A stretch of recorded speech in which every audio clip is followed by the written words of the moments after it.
Shalom Bapak Ibu yang dikasihi Tuhan, mari kita sama-sama kembali merenungkan firman Tuhan yang kali ini diambil dari kisah yang ada di Kisah Para Rasul 5 ayat 1-11. Kisah yang sangat terkenal tentang Ananias dan Safira. Kita akan baca dari ayat 1 dan ke-11 sampai yang ke-11. Ada seorang lain yang bernama Ananias, ia beserta istrinya Safira menjual sebidang tanah. Dengan setahu istrinya, ia menahan sebagian dari hasil penjualan itu dan sebagian lain dibawa dan diletakkan di depan kaki rasul-rasul. Tetapi Petrus berkata, Ananias, mengapa hatimu dikuasai iblis sehingga engkau mendustai Roh Kudus dan menahan sebagian dari hasil penjualan tanah itu?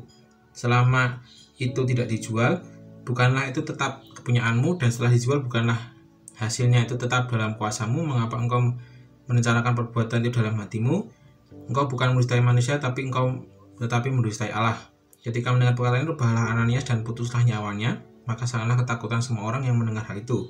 Lalu datanglah beberapa orang muda, mereka mengapani mayat itu, mengusung keluar dan pergi menguburnya.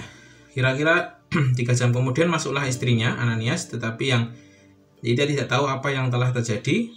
Kata Petrus kepadanya, katakanlah kepadaku, dengan harga sedemikiankah tanah itu kamu jual? Jawab perempuan itu, betul sekian. Kata Petrus, mengapa kamu berdua sepakat untuk mencobai roh Tuhan? Lihatlah, orang-orang yang baru mengubur suamimu berdiri di depan pintu, dan mereka akan mengusung engkau juga keluar. Lalu rebahlah perempuan itu, dan ketika itu juga di depan kaki Petrus, dan putuslah nyawanya. Ketika orang-orang muda itu masuk, mereka mendapati dia sudah mati, lalu mengusungnya keluar dan menguburkannya di samping suaminya. Maka sangatlah ketakutan seluruh jemaat dan semua orang yang mendengarnya hal itu. Dari kisah ini ada banyak hal yang bisa kita renungkan, ada banyak hal pesan yang sangat kuat sekali yang bisa kita renungkan. Yang pertama adalah di sini sangat terlihat jelas Tuhan itu melihat hati, motivasi hati yang tersembunyi itu Tuhan lihat. Nah, seringkali kalau kita di dunia, orang itu punya privasi di mana hati atau niat itu tidak bisa diganggu gugat, tidak bisa di utak-utik gitu. Kalau kita di ranah hukum, biasanya niat itu tidak bisa dihakimi, Tapi yang menarik di sini, Tuhan itu menghakimi niat. Sebenarnya dia berbuat baik, apakah dia tidak berbuat baik? Dalam hal ini Ananias dan Safira berbuat baik. Dia melakukan seperti apa yang dilakukan para jemaat mula-mula, menjual hartanya untuk diberikan pada para rasul untuk hidup bersama. Tapi yang di sini ada satu niatan jahat, yaitu di mana mereka menjual tapi dia memalsukan harga, menipu. Mungkin tidak ada orang yang tahu, tidak ada orang yang mengerti, tapi benar-benar di saat Roh Kudus tahu dan dinyatakan. Yang menarik adalah di peristiwa ini adalah Roh Kudus menyatakan penghakimannya dan langsung mengalami sebuah kematian yang luar biasa. Dan di sini kita belajar bagaimana kita sebagai orang Kristen itu bukan hanya perbuatan kita yang dilihat, bukan hanya perbuatan kita yang dinilai, diuji oleh Tuhan, diuji oleh Roh Kudus. Nah, tapi hati kita yang paling dalam, hati yang benar-benar sama sekali orang tidak tahu, yang bisa kita manipulasi, yang kita bisa sembunyikan di antara banyak orang dengan berbagai macam kegiatan, perbuatan baik, ketaatan, kita datang rutinitas ke gereja. Tapi benar-benar kali ini Tuhan menunjukkan bahwa orang Kristen itu tidak hanya akan dinilai Tuhan dari apa yang dilakukan saja, tapi Tuhan akan melihat jauh ke dalam sampai hati kita, motivasi kita, apa sebenarnya kita, apa yang benar-benar hal yang paling dalam yang Tuhan akan kejar, dimana mengapa selama ini kita ke gereja, apa yang kita sedang cari sebenarnya itu yang Tuhan kejar. Nah, di ayat ini pun juga Tuhan sedang mengajarkan bagaimana kita harus mempunyai motivasi atau hati nurani yang benar-benar murni, ketulusan hati untuk mengikut Tuhan, bukan hanya sekedar ikut-ikutan atau sekedar tren, bukan hanya sekedar gaya hidup yang kelihatan, tapi benar-benar itu adalah dari hati.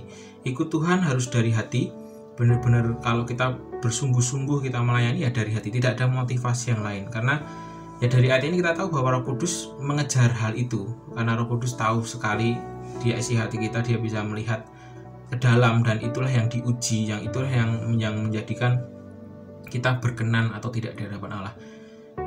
Yang kita harus membuka hati untuk kita bisa benar-benar hidup jujur di hadapan Allah, dan kita tidak berani untuk berbohong, kita tidak munafik di hadapan Allah. Itulah orang Kristen, dan ini akan berdampak juga pada kehidupan yang jasmani. Kalau dari dalam aja kita sudah mempunyai keyakinan kita harus jujur terhadap hal-hal yang tidak orang ketahui, nah ini akan tentu mempengaruhi sekali banyak hal yang secara fisik, secara moral yang ada di luar.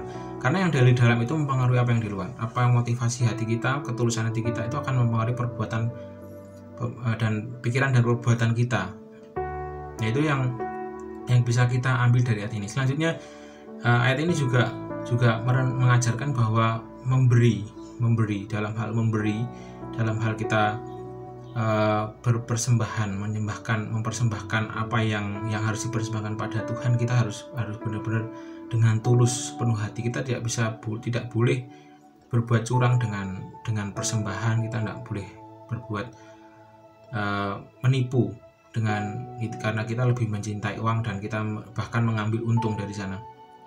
Kekristenan selalu dimulai dari rasa cinta kasih, hubungan relasi antara manusia dengan Tuhan. Dalam hal ini Tuhan Yesus yang menjadi perantara antara manusia dengan Allah Trinitas di dalam nama Tuhan Yesus. Nah, kita dimulai selalu dari sana. Kekristenan selalu berbicara tentang ketulusan hubungan, bagaimana kasih Allah itu menyentuh, dan bagaimana kita hidup di dalam kasih, saling mengasihi dalam istilah Trinitas yang sering dipakai oleh para teolog itu perikorosis, di mana kita dengan Allah pun juga diharapkan punya hubungan yang perikorosis, bukan hanya sekedar kita hanya sekedar melakukan ibadah saja, bukan hanya sekedar kita melakukan aturan saja, tapi benar-benar dari hati, benar-benar melakukan semuanya itu karena rasa saling mengasihi, terbuka, jujur, seperti halnya kita dengan bapak kita atau kita dengan partner kita, benar-benar itu ada kejujuran dari hati di sana. Begitupun juga dalam hal persembahan. Nah, seringkali dalam hal persembahan ini menjadi ujian bagaimana kita melatih hati kita untuk benar-benar kita melekat sama Tuhan atau tidak. Persembahan, saya yakin tentu persembahan kita mungkin sebenarnya tidak bernilai apapun bagi Tuhan, tapi yang menarik adalah bagaimana kita berani ketika kita mempunyai hati untuk memberikan persembahan. Disitulah sebenarnya ujian yang Tuhan lihat, bukan seberapa besar jumlah materi, tapi bagaimana seberapa besar jumlah ketulusan atau bagaimana sikap hati kita sebenarnya dalam hal memberikan persembahan. Benar-benar itulah sesuatu yang kembali lagi, sesuatu yang tidak terlihat, sesuatu yang dikejar Tuhan, termasuk dalam hal persembahan. Yang terakhir di ayat ini kita bisa melihat bagaimana Roh Kudus itu dicurahkan dan punya kuasa yang sangat luar biasa.